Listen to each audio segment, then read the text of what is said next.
Sabe, toda Constituição tem um código. É quase como se fosse o DNA de uma nação, sabe? É ali que está definida a identidade, as regras do jogo. E nesta análise, a gente vai exatamente fazer isso. Decifrar esse código, entender as ferramentas para a gente poder olhar para a estrutura de qualquer país e realmente compreender como ele funciona. Bom, para começar, vamos colocar lado a lado dois exemplos que são, uau, completamente diferentes.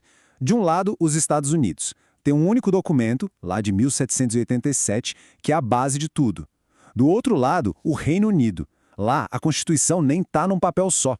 É uma mistura de tradições, leis importantes, decisões da justiça, tudo acumulado ao longo de séculos. Aí fica a pergunta, né? Como pode? Como duas democracias chegam a lugares tão diferentes? A resposta está em saber como classificar essas leis. Pensa nos critérios que a gente vai ver agora como um kit de ferramentas, quase um anel decodificador para a gente entender a arquitetura jurídica de qualquer nação. Então vamos lá. O primeiro passo é olhar para o básico, para a fundação, a forma e o conteúdo. É o primeiro jeito de começar a entender como uma Constituição é desenhada e sobre o que ela realmente fala.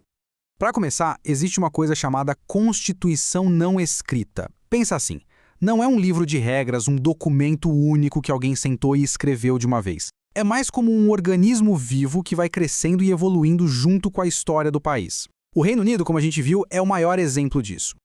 E olha só que interessante. Isso mostra bem como a coisa é espalhada. Não tem um lugar só para consultar. As regras estão em documentos históricos gigantescos, tipo a Magna Carta, de 1215, e também em costumes, em decisões de juízes que viraram lei com o tempo. É uma construção contínua. Agora, o ponto aqui, que é fascinante, é a troca. Uma Constituição escrita, num documento só, dá clareza, previsibilidade. Todo mundo sabe onde olhar. Por outro lado, a não escrita tem uma flexibilidade incrível, ela se adapta muito mais fácil às mudanças. Então, no fundo, a escolha é entre clareza e adaptabilidade. Cada modelo tem sua vantagem. Ok, já entendemos a forma. Mas agora a gente vai para um ponto talvez até mais revelador: a história de origem. A certidão de nascimento de uma Constituição diz muito, mas muito mesmo, sobre o poder e a legitimidade de um governo. É isso, a gente sai do que é para perguntar quem escreveu. E essa pergunta, nossa, ela diz tudo sobre o caráter de um regime. A lei fundamental nasceu da vontade do povo ou foi uma imposição de um grupo pequeno no poder? Então, o primeiro tipo que a gente tem é a chamada Constituição outorgada. A palavra-chave aqui é uma só: imposta. Ela não surge de um debate, de um consenso. É um ato de força, um decreto que vem de cima de quem está com o poder na mão, seja um rei, um ditador, não importa. E na nossa própria história no Brasil, a gente tem um exemplo claríssimo disso: a Constituição de 1824. O que aconteceu? Tinha uma Assembleia trabalhando num projeto, mas Dom Pedro I não gostou, dissolveu a Assembleia e simplesmente impôs a versão dele. É um exemplo perfeito de uma Constituição outorgada. Do outro lado da moeda, exatamente o oposto, está a Constituição promulgada. Essa aqui nasce do povo. Ela é fruto de um processo democrático, com representantes eleitos especificamente para criar essa lei fundamental em nome de toda a população. E, de novo, o Brasil serve de exemplo perfeito. A nossa Constituição atual, a de 1988, é uma Constituição promulgada. Ela foi o grande marco da redemocratização, criada por uma Assembleia Nacional Constituinte eleita pelo povo, justamente para simbolizar o fim do regime militar. Olha, essa tabela ajuda a gente a organizar as ideias. Além da outorgada, que é imposta, e da promulgada, que vem do povo, existem os tipos no meio do caminho. A cesarista é quando um líder cria o texto e a população só vota sim ou não, meio que para validar. E a pactuada, como o nome diz, é um pacto, um acordo entre forças políticas que estão disputando o poder. Cada uma delas conta uma história diferente sobre como o poder é distribuído. Beleza, já vimos como elas nascem. Agora, como é que elas vivem no dia a dia? Como elas mudam ou não mudam? Esse próximo kit de ferramentas vai definir a personalidade delas, se são fáceis de alterar e até onde elas tentam mandar.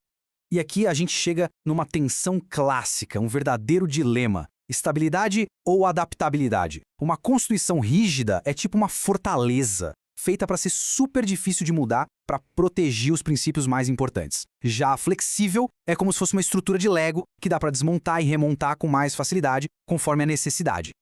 Para ter uma ideia do que rígida significa na prática, olha só o caso dos Estados Unidos. É uma verdadeira corrida de obstáculos.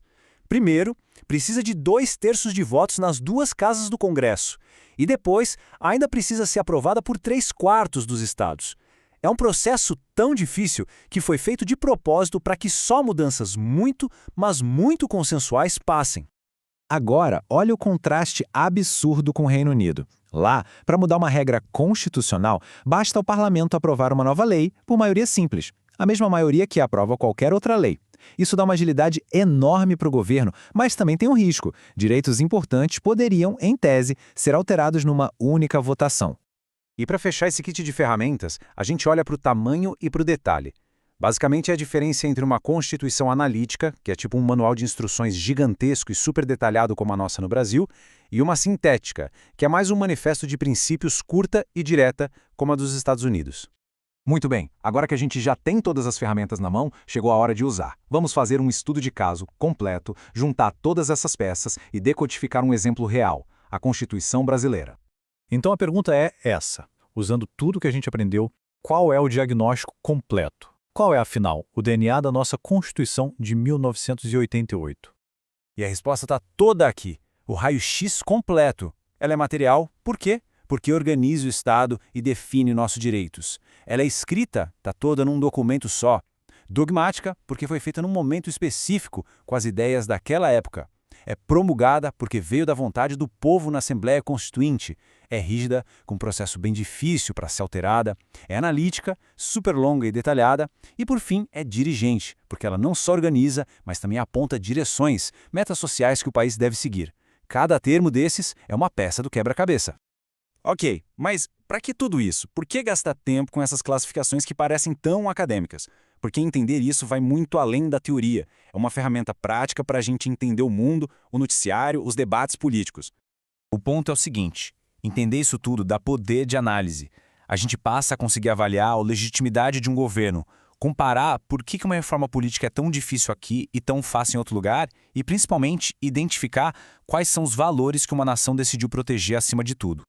E para fechar, fica uma provocação, uma pergunta que não tem resposta fácil. Num mundo que muda o tempo todo, o que é melhor? Uma base de pedra, super estável, mas que corre o risco de ficar velha, ou uma estrutura ágil, que se adapta rápido, mas que pode perder sua essência a cada novo governo? O jeito que cada nação responde a essa pergunta define o seu futuro.